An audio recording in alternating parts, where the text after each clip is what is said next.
ఎందులకు మామగారు స్వయంగా వచ్చి పిలిచి ఉన్నారు? ఎందులోకేమిటి తల్లి, ఇదంతా ఇందాకటి నా శకున మహత్యమే.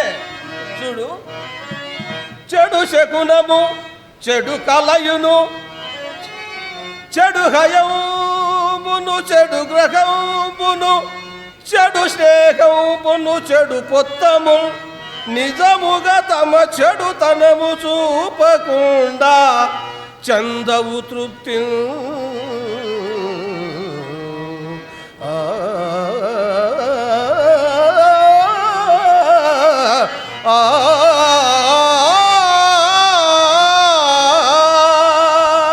అరుగా వస్తూనే ఉన్నారు. ప్రియురాలా, ఈ పూట పురాణం నిలిపివేసి నా ప్రయాణమునకు సిద్ధం చేయము. శీఘ్రం ఆ కార్యస్థానమునకు వెళ్ళవలను. అయ్యో, అదేమిటి మిత్రం, రుద్దువాల లేదు, భోజనాయాసమే తీరలేదు, అప్పుడే ఏమి తొందర పని ఆసన్నమైనది మిత్రమా?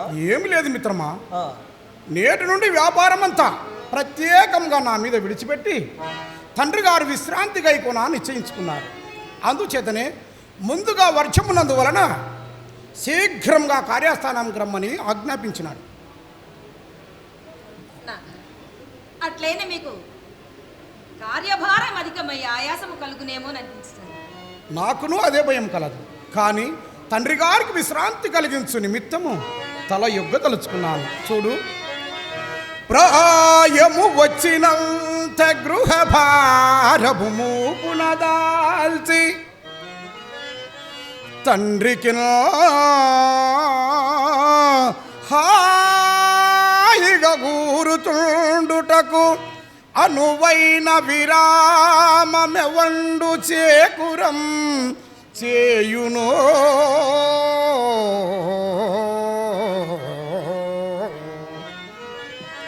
వాడే పుత్రుడని చెప్పగజల్లును. వార్తకంబునల్ స్వీయతనుభవ ప్రతతి చేత సపర్యలుగాంచు ఆతడే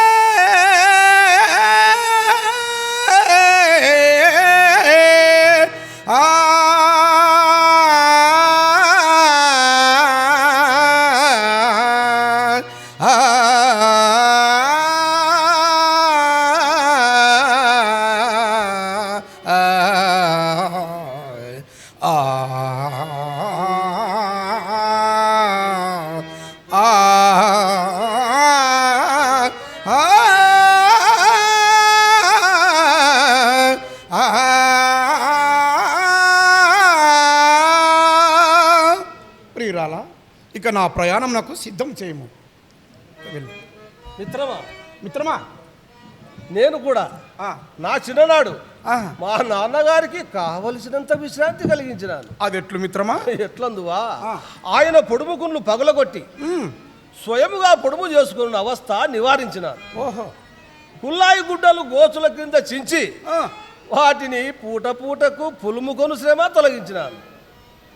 పంచాంగములు చించి రామరామ గాలిపటములు కట్టి ప్రతి వారికి ముహూర్తములు పెట్టు బాధ తప్పించినాను. మిత్రమా, సరిగాని వెలవెలందిని మరిగి దుర్విటుడు, వెలవెలందిని మరిగి దుర్విటుడు తనదు ధర్మపత్నిని రోయు విధముగాను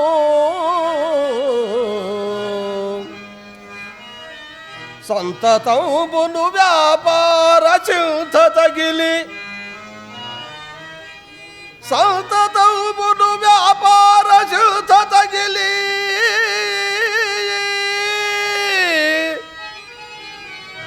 మన పురాణ ప్రమేయమే మరచెదేమో. మిత్రమా, ఎంత మాట, ఎంత మాట!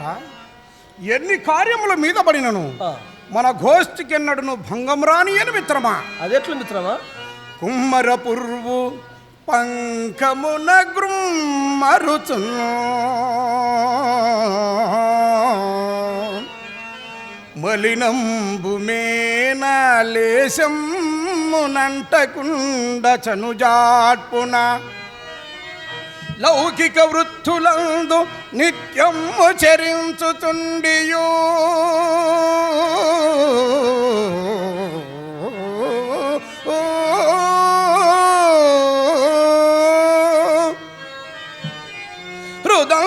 హృదంతరమందు తదీయ వాసనల్ క్రమ్ము కొనంగ నియమియగాదే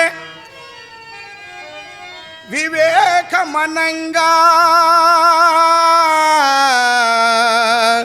మిత్రమా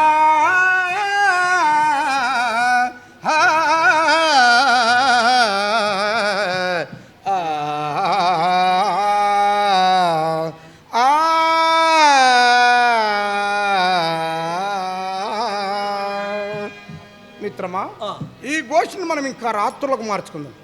అలాగే మిత్రమా, మంచిది. మిత్రమా, నీకు చాలా ఆకలిగా ఉన్నట్లున్నది. అవును మిత్రమా. నాన్నగారితో కలిసి భోంచేసి మీరు అటు వెళ్ళండి, నేను ఇటు వెళ్తాను. అలాగే మిత్రమా.